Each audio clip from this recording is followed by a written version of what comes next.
27절의 말씀을 보시면 사람의 영혼이 여호와의 등불이다. 이 말씀을 그냥 문자적으로 이렇게 읽으면 사람의 영혼이 어떤 하나님이 켜놓은 등불처럼 이제 그렇게 느껴지는 말씀입니다. 근데 이것을 이제 원문에 들어가서 보면은 성경을 읽을 때 가장 집중해서 봐야 할 것 중에 하나가 주어가 무엇인가. 왜냐하면 그 주어가 바로 그 모든 말씀을 끌고 가는 가장 중요한 주체입니다. 그래서 그 주어를 자세히 살펴봐야 하는 것이 첫째로 중요하고, 두 번째는 거기서 이제 움직시의 내용이 어떻게 움직이고 있는가. 옛날 말로 말하면 동사입니다. 이 동사의 시제가 어떻게 되어져 있고 동사가 어떻게 움직여가고 있는가.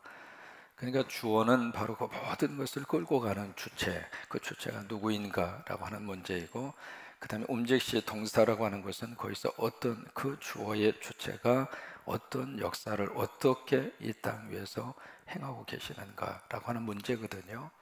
그래서 이 두 가지 것을 집중해서 봐야 할 필요가 있습니다. 근데 이게 여러 가지 많은 다양한 번역서를 가능한 한 좀 비교해서 보라고 하는 이유가 바로 뭐냐면, 우리 하나님이 주신 이 말씀을 통해서 구원받는데 전혀 지장 없습니다. 그런데 중요한 것은 한글이라고 하는 이 언어적인 도구를 통해서 하나님 우리에게 담아주시고자 하는 진리의 큰 것을 한글이라고 하는 언어 도구 속에 다 담을 수가 없다고 하는 거예요. 전 세계 모든 언어는 나름대로의 어떤 그 문화와 역사의 배경 속에서 언어가 탄생이 되고 언어가 생성이 되거든요. 근데 그 언어가 모든 것을 다 담을 수는 없어요. 특히 우리 한국 사람들이 가장 발달한 언어 중에 하나가 맛에 대한 언어입니다. 이거는요, 전 세계적으로 맛을 표현하는 한국의 언어가 그렇게 많아요. 왜냐하면 그렇게 우리는 먹는 걸 참 좋아해요. 그러다 보니까 그 맛을 표현하는 그 표현력이 아주 다양하고, 그리고 한두 가지가 아닙니다. 근데 그것을 영어로 말한다 하더라도 다 표현하기가 어려워. 그런 것처럼 언어적인 한계가 있을 수밖에 없다고 하는 것을 기억을 하면서 이렇게 다양한 번역을 놓고 같이 비교해서 보면 그 말씀의 의미가 훨씬 더 입체적으로, 그런 일들은 주의 종들이 감당을 할 터이니까 걱정하지 마시고 그냥 말씀의 은혜만 받으시면 돼요. 근데 27절 말씀도 주어가 사람의 영혼으로 되어 있는데, 사실은 원문에 보시면 주어가 여호와의 등불입니다. 이게 주어를 무엇으로 하느냐에 따라서 해석이 확 다릅니다. 그럼 여기 여호와의 등불이 무엇일까? 여기 하나님의 등불은 쉽게 말하면 성령을 의미합니다. 하나님의 영이 하나님의 등불입니다. 그 하나님의 영이 누구냐면 성령님이세요. 그러니까 그렇게 이제 들어가서 이 말씀을 보면 조금 더 이해가 쉬울 거예요. 성령님이 바로 인간의 영혼 속, 성령이 인간의 영혼 속에 계시면 사람의 깊은 곳이라 하더라도 그 성령께서 감찰하신다 이 말이에요. 그러면 이제 27절의 말씀이 좀 더 이렇게 가슴에 와 닿을 수가 있을 겁니다. 이것을 그 앞에 26절에 보시면 지혜로운 왕이 나옵니다. 지혜로운 왕이 악인들을 분별을 해요. 그래서 누가 악한 사람인가, 누가 선한 사람인가, 그래서 이제 분별을 해서 그 사람들을 심판을 해요. 심판을 하는데 그 지혜로운 왕이 어떻게 그 지혜를 가질 수가 있었을까? 그 사람의 마음속에 뭐가 있느냐면 성령님이 계신다고 하는 거예요. 성령님이 계시니까 이것을 악인과 선인을 구별을 하고, 그리고 판단을 하고, 그리고 심판할 수 있는 능력이 생겼다 그 말이에요. 사람은 참 묘합니다. 영이 같을 때 행복합니다. 부부지간에도 영이 같잖아요. 그러면 너무 행복합니다. 그러니까 내 안에 성령이 계시고 우리 안에 속에 성령이 계시고 영이 같잖아요. 그러니까 영이 같으면 그때 말이 통해요. 말이 통하면 생각이 통해요. 생각이 통하면 그것처럼 행복한 게 없어요. 바벨탑의 사건이 주는 불행이 바로 뭐냐면 말이 안 통하는 거예요. 왜 말이 안 통했을까? 생각이 다르니까. 왜 생각이 달랐을까? 영이 다르니까.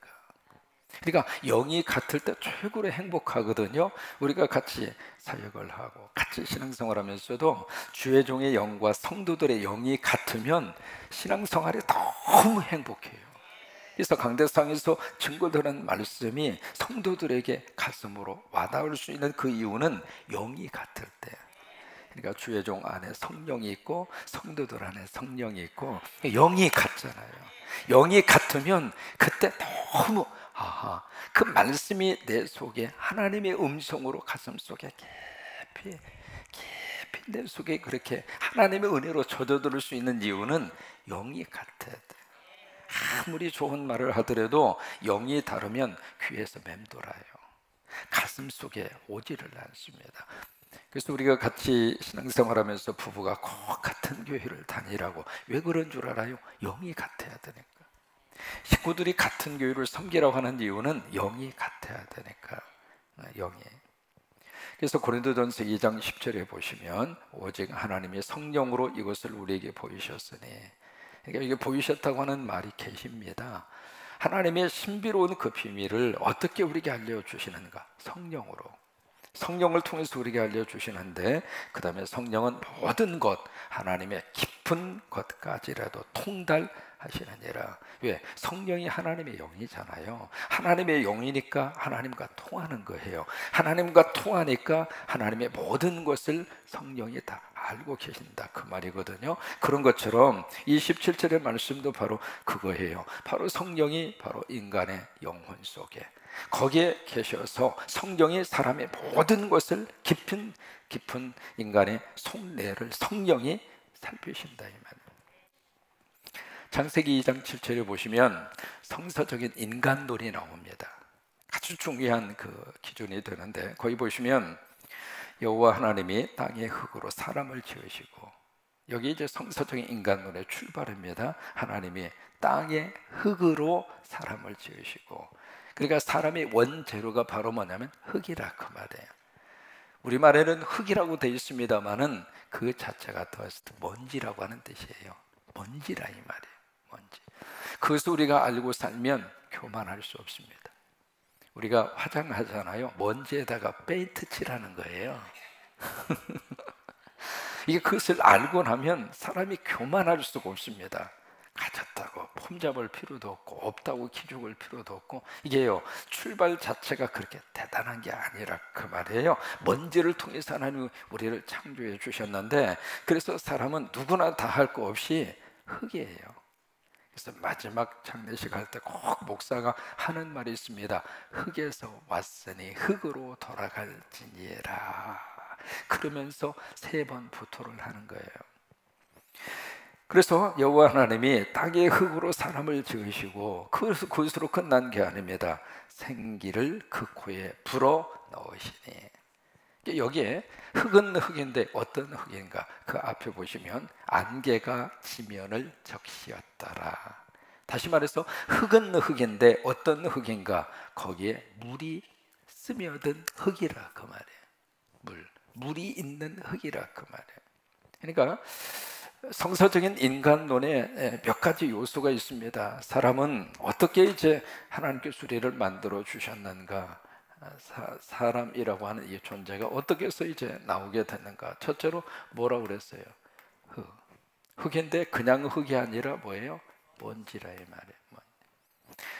먼지인데, 이 흙은 흙인데 이 흙 속에 지금 뭐가 있는가? 물이 있다, 이 말이에요. 그냥 흙이 아닙니다. 그냥 마른 그 흙을 가지고 우리를 창조하신 것이 아니라 그 흙, 먼지 속에 안개, 다시 말해서 물이 있다, 이 말이에요. 그래서 사람은 전체 체중의 70%가 물입니다. 미안합니다. 물통님이십니다. 특히 여러분, 뇌세포 있잖아요. 뇌세포는 95%가 물입니다. 우리 뼈 있잖아요. 뼈가 단단하니까 물이 없으리라? 아닙니다. 뼈도 25%가 물입니다. 그러니까 뭐냐면 사람은 이 몸 자체가 바로 뭘로 되어져 있는가? 이게 카메라가 어디로 가버렸어? 방송실 졸고 있으면 안 돼야 이럴 때 다 들통나는 거예요. 어디 갔어? 방송실. 빨리 가. 그러니까 하나님이 우리를 만드실 때 바로 여기에 물을 가미했어요. 물통이라고 하는 물. 여러분, 그래서 이제 물을 자주 이렇게 공급을 해 주셔야 돼요. 물이 없어지면 사람은 건강에 치명적인 이상 징후가 나올 수밖에 없어요. 그 다음에 이것으로 다 끝난 게 아닙니다. 그 다음에 코에다가 뭘 넣어 주셨어요? 생기를 넣어 주셨어요. 이 생기라고 하는 것을 히브리 말로 루하흐라고 하는 말을 씁니다. 루하흐. 이게 참 중요한 히브리 단어인데, 이게 바로 뭐냐면 하나님의 숨이라고 하는 거예요. 하나님의 호흡이라고 하는 거예요. 그러니까 인간 속에는 하나님의 호흡이 있어요. 그러니까 내 호흡만 있는 게 아니에요. 하나님의 호흡을 주신 거예요. 근데 그 하나님의 호흡을 어디에 주셨는가? 어디를 통해서 넣어 주셨느냐면 코를 통해서 넣어 주셨어요. 코, 코, 코, 코, 코, 코, 코. 그러니까 이 코에다가 하나님의 입김을 넣어 주셔서 그 다음에 이것이 뭐가 됐느냐면 생영이 된 거예요. 생명. 이 생명이 됐다고 하는 이야기는 이것이 바로 생명체가 됐다 그 말이에요. 생명체가 됐다. 이것이 성경이 인간을 바라보는 인간론입니다. 자, 한번 보세요. 흙을 통해서, 먼지죠? 먼지를 통해서. 근데 먼지인데 그냥 흙이 아니라 거기에 수분이 있는, 물이 있는 그 흙을 통해서 거기다가 하나님이 생기를 코에다가 넣어 주셔서 바로 인간이 생명체, 생영이 됐다고 하는 거예요. 그러니까 우리가 여기에 성령이 왜 우리에게 중요한가? 우리 안에 하나님의 영이 있을 때 하나님과 통하는 거예요. 그러니까 하나님의 영이 없으면 하나님과 안 통하는 거예요. 그래서 우리가 성령이 크게 중요한 거예요. 마지막 때에 왜 하나님이 성령을 주시려고 하는가? 성령이 내 안에 계셔서 그 성령을 통해서 하나님과 깊은 교제가 이루어지도록, 깊은 하나님과의 소통이 이루어지도록, 그 소통이 이루어졌을 때 하나님의 은혜가 내 속에 충만한 거예요. 여기에 이것을 이제 보면서 또 하나 우리 기억을 해야 할 필요가 있습니다. 코를 통해서 이제 생기를 불어넣어 주셨는데, 여러분 이 코가 누구 코예요? 이 코가 누구 코예요? 하나님 코.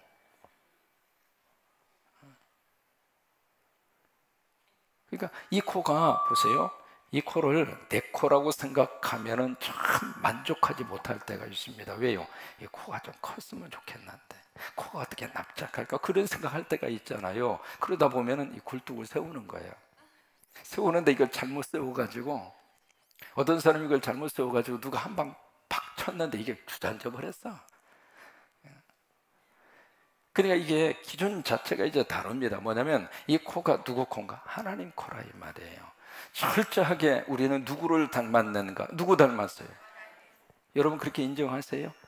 여러분 그게 참 중요해요. 왜냐하면 하나님에게 코가 있으니까 나에게 코가 있다 그렇게 생각하는 거하고, 나에게 코가 있으니까 하나님에게도 코가 있을 거야 그렇게 생각하는 거하고, 그 벌써 인식 자체가 완전히 다릅니다. 일반적인 이 세상의 모든 철학과 생각의 출발은 나예요. 그러니까 나한테 코가 있으니까 아마 하나님도 코가 있을 거야 이렇게 생각하는 거예요. 모든 출발의 중심에 내가 있는 거예요. 그런데 성경이 말씀하시는 출발은 그게 아닙니다. 성경의 인식의 출발은 내가 아니라 하나님이에요. 하나님에게 코가 있으니까 나한테 코가 있는 거예요. 그럼 내 코는 누구 코를 닮았을까? 하나님 코를 닮았다. 이것이 은혜 받은 사람의 고백이라 그 말이야. 그러면 하나님을 닮은 자로 내 스스로를 인식하는 순간 나라고 하는 존재가 너무 귀한 거예요. 너무 소중한 거예요.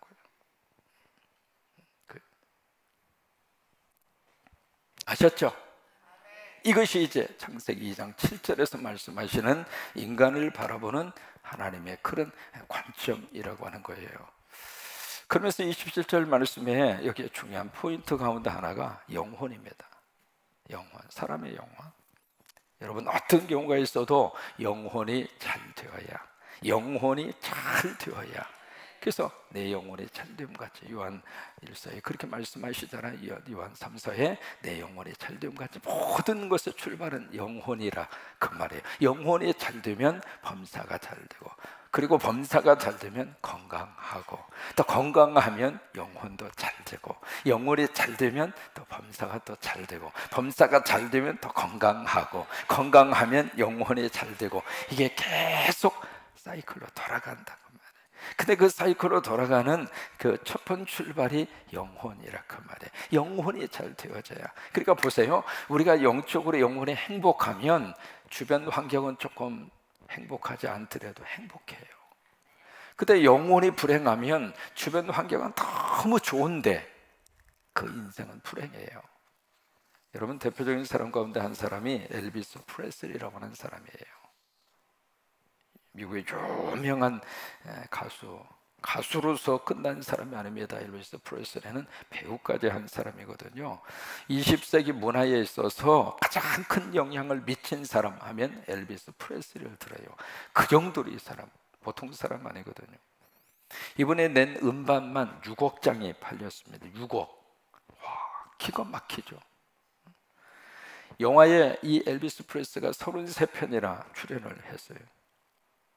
이 사람이 가지고 있는 부가 어느 정도 부를 가지고 있었는가? 자가용 비행기만 3대였어요. 뭐 어떻게 상상할 수 없을 정도로.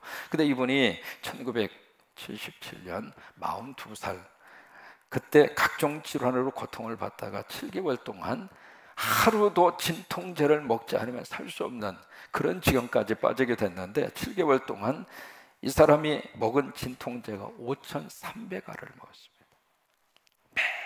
매일 하루에 한 알, 두 알, 그걸 먹지 않으면 견딜 수 없을 정도로. 그러다 결국 불행하게 젊은 나이에 엘비스 프레슬리가 세상을 떠납니다. 그 사람 죽은 지가 지금 몇 년이에요? 1977년이었으니까. 근데 지금까지도 엘비스 프레슬리가 어디에 살았을 것이다, 뭐 그런 루머가 생겨날 정도로. 왜냐하면 사람들은 그런 상상을 하고 싶은 거예요. 지금까지도 그런 말을 할 정도로 이제 그런 최고의, 세상적으로 최고의 자리에서 최고의 인기를 누리던 사람이었지만 영혼이 불행한 거예요. 그러니까 마지막 인생의 결론이 그렇게 나는 거예요.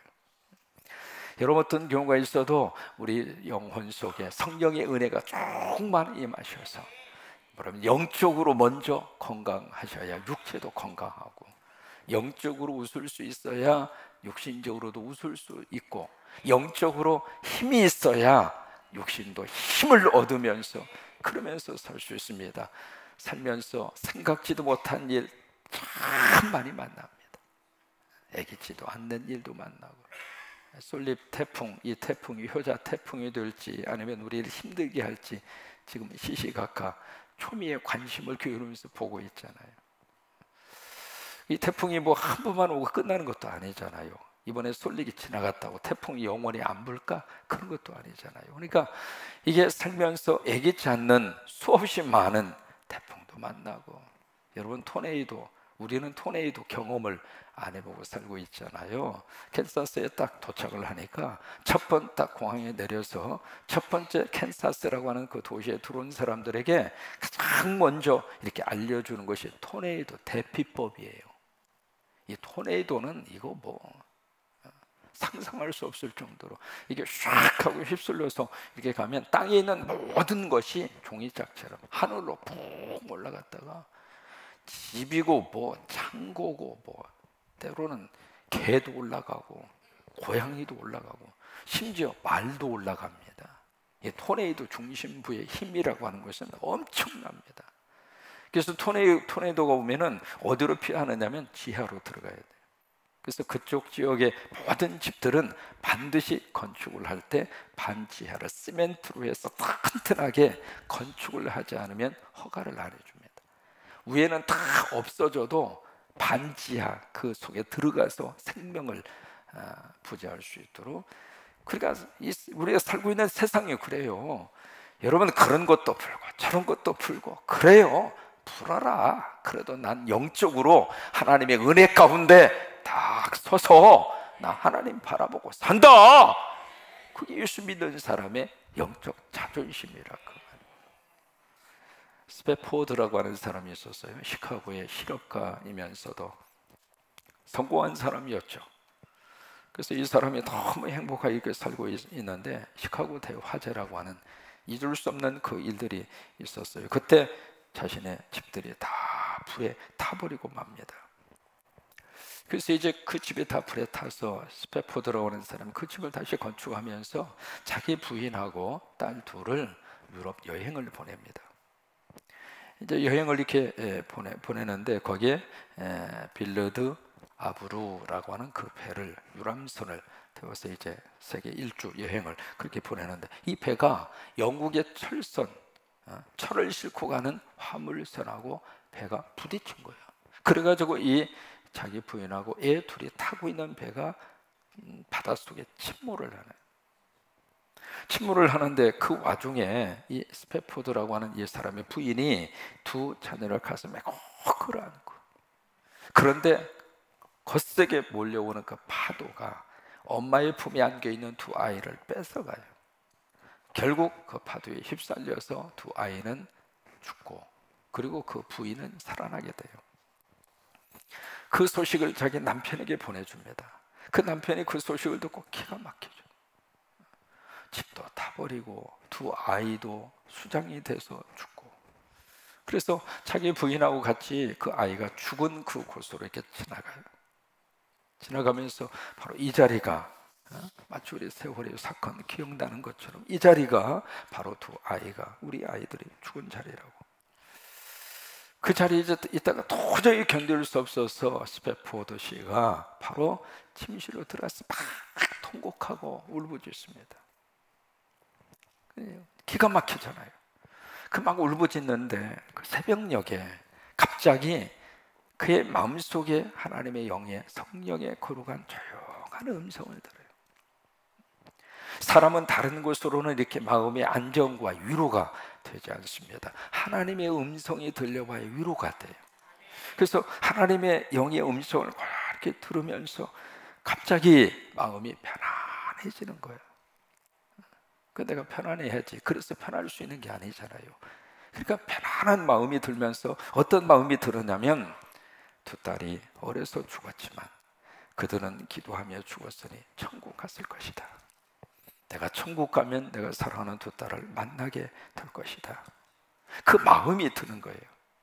또 하나 위로해주고 그래도 같이 삶을 의지하고 살아갈 내 아내는 하나님께서 여기서 생명을 살려주었으니 슬픔 속에서도 서로 의지하고 살아갈 수 있는 힘이 되어주어서 감사하다. 이제 그런 모습으로 이렇게요, 생각이 바꿔지면서 마음이 바꿔지는 거예요.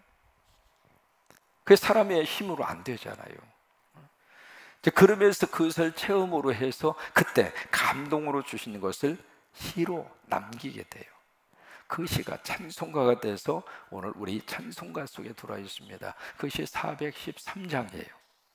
413장 찬송에 보시면 내 평생에 가는 길 순탄하여 늘 잔잔한 강 같든지 큰 풍파로 무섭고 어렵든지 나의 영혼은 늘 편하다. 내 영혼 내 영혼. 그 찬송이 그렇게 돼서 그렇게 해서 나온 거예요. 오늘 하루도 성령께서 우리 영혼을 꼭 붙잡아 주셔서 우리 영혼이 든든하게 서 있는 태풍 속에서도 하나님이 함께 할 줄로 믿고, 저녁에 있는 집회 위에도 성령께서 이 예배 현장에 오는 영혼마다 다 만나 주시게 되기를 바라고, 우리 자녀 속에 하나님의 성령이 오늘 하루도 꼭 지켜 주셔서 어느 곳에 살고 있든지 이곳에서 드리는 기도 하나님이 받으셔서 우리 자녀의 하루 꼭 지켜 주시게 되리라고 믿고, 또 우리 성찬을 위해서 우리 포도주 다듬고 포도주 담그는 우리 여신도 회원들의 손길 위에 하나님의 복이 임하기를 주의 이름으로 축원합니다.